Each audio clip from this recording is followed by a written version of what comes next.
नमस्कार बालमित्रांनो, माझे नाव अर्चना आणि मी Room to Read India Trust या संस्थेत काम करते. आज मी तुम्हाला एक छानशी गोष्ट वाचून दाखवणार आहे. चला तर मग आपण सुरुवात करूया. गोष्टीचं नाव आहे मडके आणि या गोष्टीमध्ये ज्यांनी चित्रे काढली आहेत त्यांचं नाव आहे सीमा जबी हुसेन. निगार आत्याबरोबर बाजारात गेली होती. तिला बाजारात एक लाल रंगाचे मडके दिसले. आत्याने मडके वाजवून बघितले.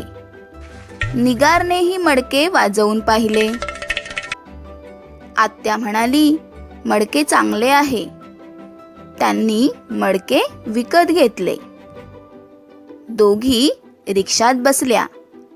निगारने मडके आपल्या मांडीवर ठेवले.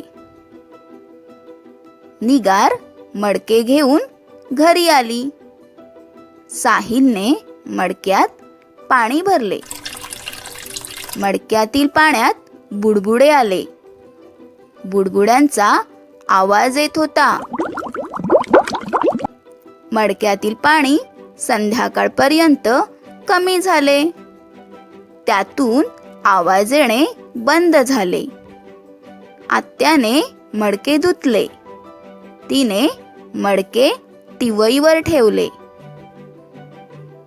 आत्याने त्याच्यात कोमट दूध घातले. मग त्यात विरजण घातले. दोघे मडक्याच्या शेजारी बसले. शेरू पण शेजारी बसला.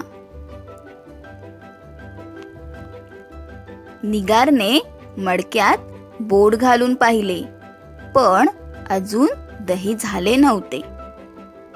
आत्या म्हणाली, सकाळपर्यंत दही लागेल. दही होण्यासाठी वेळ लागतो.